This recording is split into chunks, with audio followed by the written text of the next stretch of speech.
Capcom versus SNK2. A lot of very, very good games. They have classic Tetris. I think that's really cool. Yeah, there's been some Tetris brackets that go on at Xeno on certain weekend, like one weekend a month. They do like a Tetris bracket. It's sick. Numbers is way too good at Tetris. Either way, though, you're actually saving your jump like a good player. Ccarrot in a very dangerous position on round start and ends up only taking 50, which, hey, better than dying. Yeah, no, literally. It's tough because as a character like Falcon, where you have a fairly linear recovery, getting edge guarded by a character like Game & Watch is very easy, and you're going to be hit by a lot of those. But speaking of getting hit, Ccarrot answering back with a little bit of a conversion to himself, getting those up there going. The biggest thing here for any character and any player when playing against Game & Watch is to acknowledge that playing the long game against Game & Watch is typically the way you want to play it out. Weird reverse hit of down tilt, but hey, you know, sometimes it happens. You take those. Yeah. You just gotta focus on trying to find ways to escape his advantage state without dropping your stock. And steadily building your percentage, building the percentage back up to where he will inevitably die earlier because of his weight. Playing that game is extremely hard, but very doable for a character with a lot of raw hit potential, like Falcon, as we saw the 3 up airs come out midway through the first stock that were just a true combo. Oh, God. He's playing this so well lately. He is. No, literally. Like, Marcus is holding in a little bit on these combos, which is causing him to get hit by a lot of these up airs. But finally getting the F tilt, but at, you know, a magic percent, it's going to be difficult for Marcus to make this comeback. But Game & Watch has that ability to just play so bait and punish, and right now it's kind of just what Marcus has to do. Can't get hit by anything else. Hit by one stray hit of those fish. Now that Yep. The Marcus classic. Yep. Happens. It does. Like, he's willing to go for it, which is something that you rarely see Game & Watch players go. But there's a nice pickup with the Nair 1 into knee, bringing us right back to even, which could have been a lot less comparatively given the situation that he was in. Wow, the Falcon dive able to get that and then pick up another up air afterwards.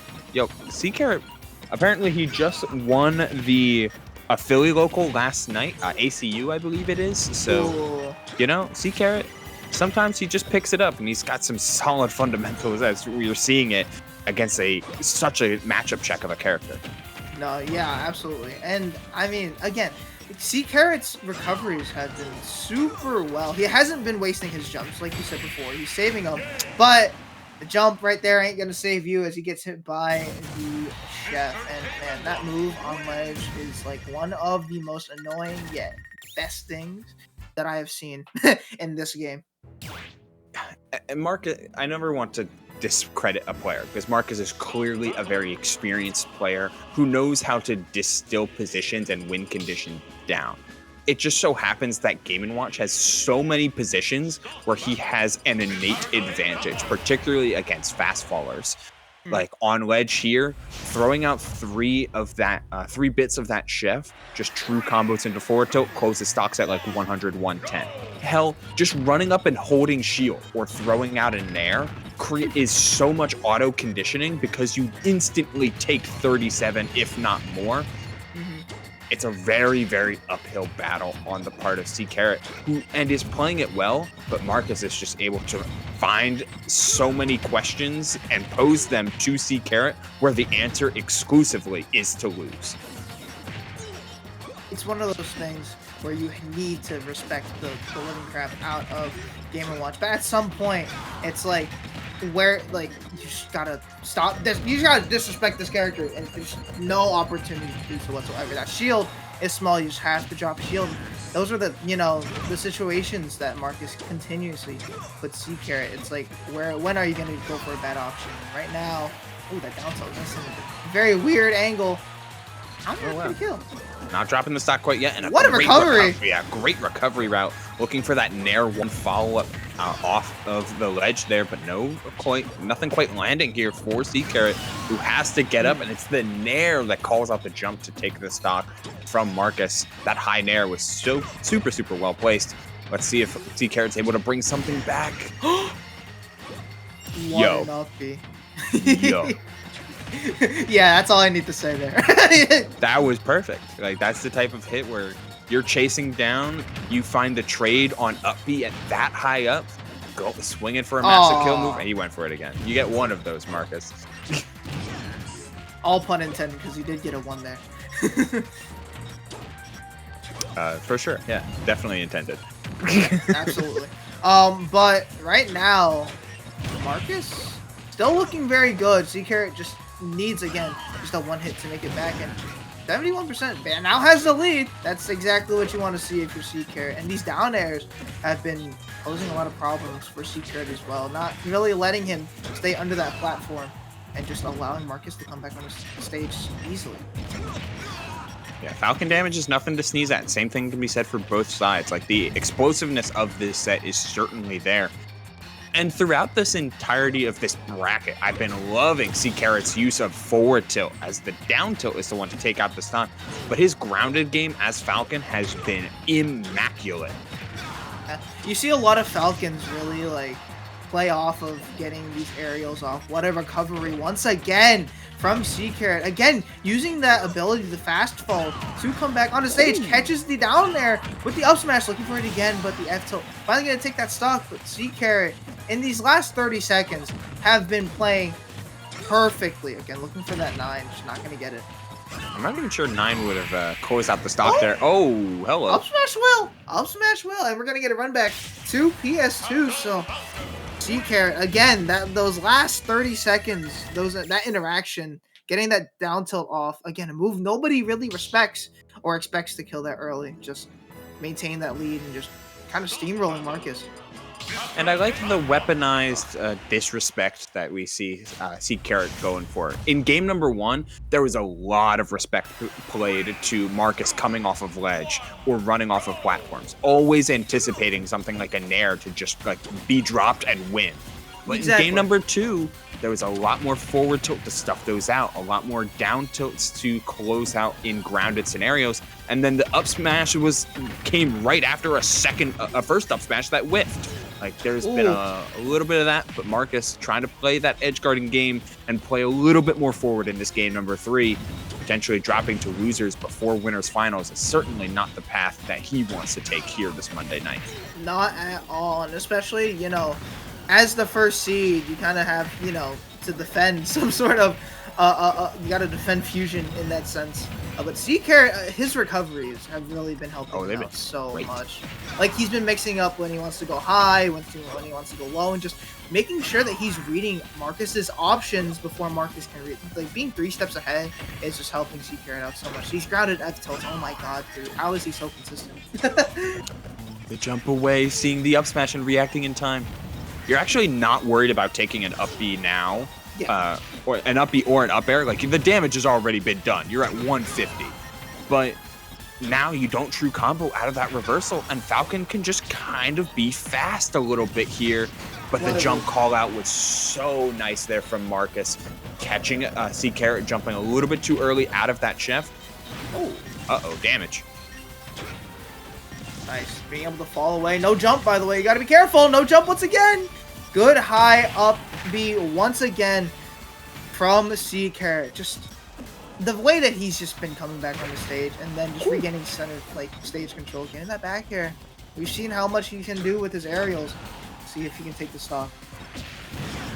This has been a long advantage state, but the boons of PS2 helping out Marcus, surviving for so long. The up throw on DI in it looked like as well. Nice, solid mix-up there from Ccarrot. Just take that stock out of nowhere. Let's see if he's able to get some damage on and potentially give us one of our biggest upsets here tonight. Not only from a player standpoint, but from a matchup standpoint. Like, he's playing this so well, and Marcus is giving it his A game, to say the least, covering so much space and trying to continue to provide these questions to see if Ccarrot is able to answer them, and every time he has been. Yeah. Either puts Ccarrot in disadvantage, or gives Ccarrot a stock, or a kill. It's been the right option every single time. Getting these up airs, just getting 3, that's fine. Again, racking up the damage against a character like Game & Watch is just, it's better than losing stocks. Speaking of losing stocks, Marcus gonna lose his second there, and all of a sudden, match point for Ccarrot. Again, just mixing up that recovery and not, falling for these edge guards that Marcus has been throwing up, these lingering hitboxes, rather.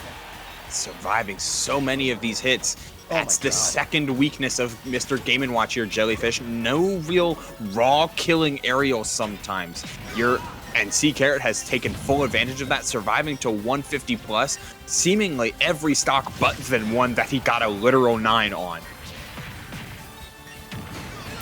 What a down air from Marcus, opting to not go for the F tilt. In fact, actually mixing it up, because you saw Ccarrot try to drift away a little bit, and Marcus was like, nope, you're going off stage, and I'm taking this stock. But both players, last stock, I believe this isn't best of 5 just yet, so we're in best of 3 territory. This is the last game, whether either player likes it or not.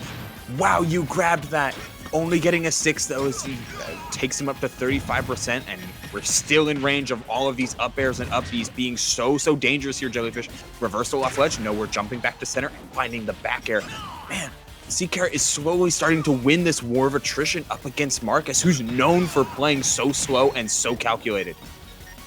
I feel like Ccarrot just has everything down to a T more than Marcus. He's been playing more accurately, should I say, and trying to get that dash grab. Again, both players trying to play advantage as much as possible, and Ccarrot timing his invincibility, but you're still alive. Wait, you don't have a jump? The back air is going to take it. What a good game from both players, and we were talking about it before. Game Watch doesn't have a lot of raw kill power with those aerials, but he has a lot of multi-hits that can just catch you off guard. And, I mean, there you go. Ccarrot. Finally, we can see how Captain Falcon's recovery bit him in the back. But, yeah, really, really good stuff from Marcus to move on. And, again, defend the throne that he has. Defend his house, really, at Fusion. Yeah, defending the Invader is certainly reputable, but, man, to lose in that manner with a bomb 2-frame as Falcon, you don't get your jump back as 2-frame when you get 2-framed, so you're a sitting duck out there against one of the best edge guarding characters in this game. Something like an up B or a back air to close out the stock. And for Marcus, it was a back air every day of the week after another great attempt by Ccarrot at the end of that game with the early up B, but the final time it was scouted out by Marcus as he takes the set 2-1, but in a nail biter of a game 3. Extremely well played from both sides. And most, Marcus was able to finally just wait. And that's what makes him so good, is that he's just been able to play so defensively and so patiently, where a lot of players and characters, especially like Captain Falcon, really rely on, that burst option that he has. And Ccarrot, again, like, even though he didn't, get a lot of huge confirms off, he got what he could, hit, and that's what's so important. And getting that read, of course, with the up B, that just shows how much experience Ccarrot has potentially in this matchup, or just in general in this game, just to be able to scout out a lot of these different options. I always see it as we're getting set up for the next set of Mateo versus Aquaze. I always see it as like Marcus is a player who doesn't really have a lot of instances where he's confused or surprised. It's just he knows how things should act and how things should shake out. So you really, really have to take advantage of certain scrambles or positions where he's clearly at that disadvantage. And Ccarrot chose the former 9 times out of 10 in playing the scrambles so unbelievably well. Just unfortunately came up a little bit short. But we've got to get into our next set, which is another extremely polarizing matchup by the way, in Mateo versus Aquaze. Palutena coming up against Pikachu. Yeah, that's going to be very interesting. Of course, we saw earlier how Mateo played against